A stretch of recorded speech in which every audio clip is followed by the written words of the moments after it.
Les amis, bonjour, bienvenue au Billet Auto, j'espère que vous allez bien, que le confinement se passe au mieux pour vous, pour votre famille aussi, que vous êtes en bonne santé, c'est l'essentiel. Nous ça va avec JB est à Bordeaux, moi je suis resté en région parisienne.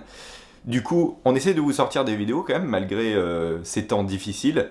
JB a pu fouiller un petit peu dans ses archives, j'ai fait de même sur un disque dur et j'ai retrouvé ma première vidéo que j'ai montée durant la semaine dernière, ça m'a occupé au moins.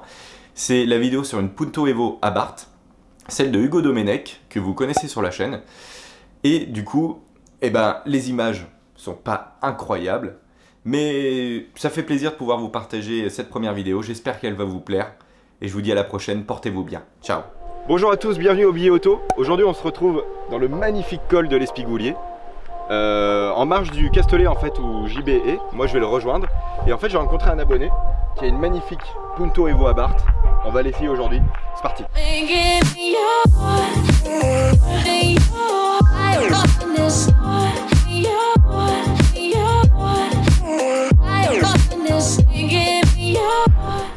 Alors que dire de cette Abarth?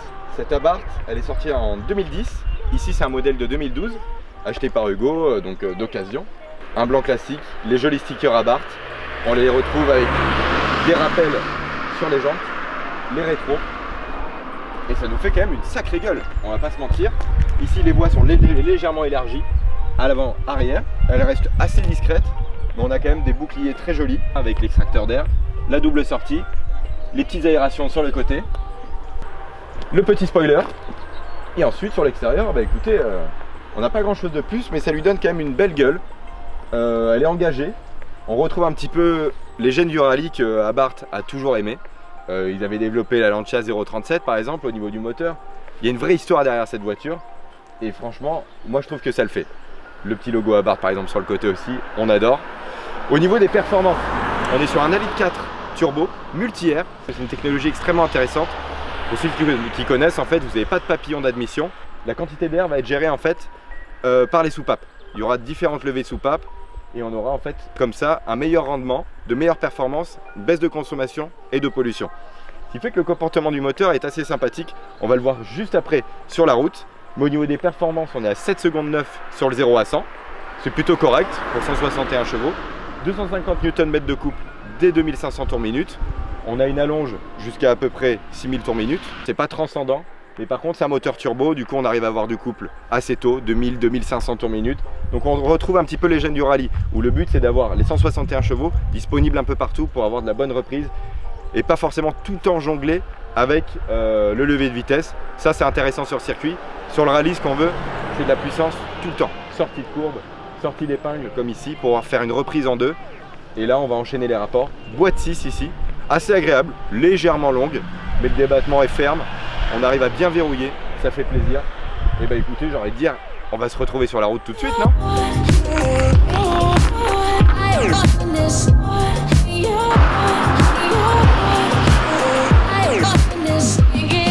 Bon, ça y est, on est à l'intérieur de la Abarth. Hugo, ça va? Nickel. On est là, hein? On est là. Qu'est-ce qu'on a des belles routes. Vive le sud. Vive le sud. Allez, c'est parti. On prend la route. Bon, qu'est-ce qu'on en pense de cette Abarth? Cette Abarth, elle est tellement bien. Je suis en train de tomber amoureux parce que franchement, on a un châssis au poil. On a des bonnes remontées d'informations. Le volant mériterait d'être un peu plus ferme quand même, on va pas se mentir. La tenue du volant est un peu spéciale aussi. Mais par contre, là où je m'éclate, c'est sur le pédalier. C'est-à-dire que j'arrive à me taper des talons-pointe, mais monstrueux. Et après, au niveau de la reprise, écoutez, c'est quand même pas dégueu. On a un très bon mordant au niveau du freinage. Hop, le talon pointe est passé parfaitement. Hugo il a même pas bougé. Et ça c'est beau. Au niveau du freinage, on est sur les étriers fixes 4 pistons. Du coup ça apporte quand même un vrai mordant. Et surtout un mordant sur la durée. Vous pouvez vraiment attaquer sur une montée de col. Au niveau de l'endurance du freinage, on est vraiment très très bon. Et ça fait plaisir. Une voiture qui freine, alors qu'on n'est pas en durée d'aviation. Ici on est vraiment sur un véhicule de série. On ne se fait pas piéger. Niveau moteur du coup, on a quand même une allonge correcte, c'est assez linéaire, ça coule pas 6200. On aimerait bien que ça monte un peu plus, mais comme je vous ai expliqué, sur un moteur de rallye, ce qu'on veut, c'est de la puissance partout, pour pouvoir reprendre dans les bas régimes, dans les hauts régimes, parce que c'est là où on fait des scores en fait, et des chronos. Au niveau de la commande de boîte, comme je disais tout à l'heure, c'est un peu long. Mais par contre, on arrive à verrouiller super bien. Hop, là je suis en train de faire des 3-4 par exemple. Retour en 3, c'est très agréable. Petit retour en 2, avec le talon pointe, c'est parfait. On arrive à s'éclater. Moi, ma boîte préférée, ça restait quand même la Mazda MX-5 par exemple.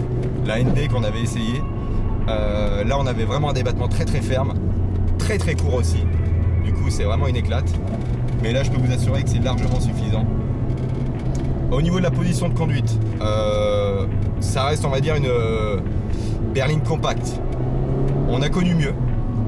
Mais néanmoins, le maintien des sièges est très très correct. Ils sont très très beaux en plus. Moi, j'adore le design. Là, voilà, j'arrive à rester bien en place dans mon siège. C'est un bonheur. Pour la direction, elle est réglable en hauteur et profondeur. Du coup, là, j'ai réussi à avoir une position beaucoup plus agréable. Néanmoins, c'est juste un petit peu quand même la prise en main du volant qui me désarçonne. Je trouve un peu épais derrière. Du coup, il y a mieux. Par exemple, chez BMW, les volants M Sport, je vous avoue que c'est vraiment ma cam. Par contre, là, ça y est, j'ai une position où je suis très agile. Je peux aller mettre de l'angle sans souci. En plus de ça, ce qui est intéressant, c'est que la direction ne tire pas trop alors qu'on est sur une traction. Là, en sortie, voilà. Je vais pas me retrouver emporté par la direction comme ça peut arriver sur certaines tractions. Du coup, la motricité est vraiment agréable et le ressenti dans le volant est vraiment agréable aussi. Mais là où je suis amoureux, encore une fois, je vais le dire, putain, c'est ce pédalier quoi. On arrive à avoir un très très bon feeling avec l'accélérateur. Donc on peut vraiment bien doser les gaz en sortie de courbe. Et pour le talon pointe, c'est parfait. La course de l'embrayage, assez ferme. On arrive du coup à bien enclencher ses rapports sans ripper la boîte. Au niveau de la visibilité, on est très bien aussi. On a un pare-brise bien incliné. C'est vraiment agréable. Au niveau de la sonorité, c'est vrai que ça manque un petit peu. Je vous ai fait des passages tout à l'heure extérieurs. Enfin, Hugo était au volant, moi j'ai filmé. Je pense que vous n'avez pas entendu grand chose. À l'intérieur, c'est un peu plus sympa. Je sais pas ce que t'en penses, toi. Ouais, c'est moi, bien. je trouve qu'on a quand même un bon ressenti. Correct. Et sur un litre 4, voilà, on est sur une petite cylindrée, mais quand même, on a une belle sonorité typée rallye. Et j'aime bien cette attaque au niveau du freinage. C'est vraiment agréable. Et ce qui est bien, c'est que le châssis se met pas en défaut, quoi. On est sur une voiture avec un châssis très ferme. Le tarage des suspensions, il pardonne pas, c'est-à-dire qu'en ville, c'est pas vraiment confortable, on va pas se mentir. Un peu raide. Mais par contre, voilà, là je freine, la voiture ne plonge pas. On peut attaquer vraiment sans se mettre en danger. Voilà, là je viens vraiment de plonger fort dans un virage. On a du sous-virage, mais par contre l'arrière, hop, il est quand même assez mobile. Et du coup, on retrouve vraiment des sensations de rallye. Un petit peu comme la 695 Rivalet que j'avais essayé. On a un empattement plus court, donc forcément sur la 695, l'arrière est encore plus mobile. Mais là déjà, on arrive à avoir des très très bons ressentis au niveau de l'arrière. C'est safe, c'est taré safe hein, quand même, parce qu'on est sur une voiture d'entrée de gamme dans le sport automobile. Enfin, dans le véhicule à vocation sportive, pardon. Mais on arrive quand même à avoir des vraies sensations. Et pour ça, c'est un vrai bonheur. Moi, je suis en train de me régaler. Je dirais pas que je vais l'acheter. Parce que moi, je préfère justement des véhicules avec une vraie position de conduite type sport, comme la MX-5. J'aime beaucoup être assis bas. Mais par contre, avec un véhicule comme ça, voilà, on est sur des puissances qui sont pas phénoménales, comme je vous ai dit, 161 chevaux. Du coup, on arrive à s'éclater dans les limites des vitesses. On peut rouler à 80 sur des routes comme ça où vraiment on va prendre un pied phénoménal. Si on prend une M3, c'est inexploitable sur des routes comme ça. Là, ici, c'est vraiment son cœur de métier. Moi, j'adore cette bagnole. Vraiment, je trouve qu'elle a été un petit peu sous-cotée. Sans doute parce qu'il y a des qualités de finition qui sont pas top. Là, on entend des plastiques qui craquent, par exemple. Voilà, bah, c'est italien, hein, ça, on va pas se mentir. On va passer d'abord la passion et peut-être après l'ergonomie. On a des plastiques un peu durs, mais bon, pour une voiture de 2010, ça a pas trop mal vieilli. L'extérieur, moi, je le trouve toujours aussi mignon. C'est une voiture qui reste largement habitable. On peut la conduire tous les jours. Après, encore une fois, faut pas avoir mal au dos, quoi. Parce que c'est vrai que ça reste très très ferme. Très très ferme. Mais voilà, là on est en conduite douce. La boîte réagit très bien. Le moteur est discret. On n'aura pas d'à-coups. Donc franchement, chapeau bas à Abarth qui a fait quand même un super travail sur une bagnole qui de base n'était pas du tout à vocation sportive, on va pas se mentir. Mais voilà, Abarth c'est un petit peu le Renault Sport de Renault. C'est un peu des sorciers. Ils arrivent à sortir des bagnoles qui sont extrêmement fun à conduire, avec des bases qui donnent pas forcément très envie.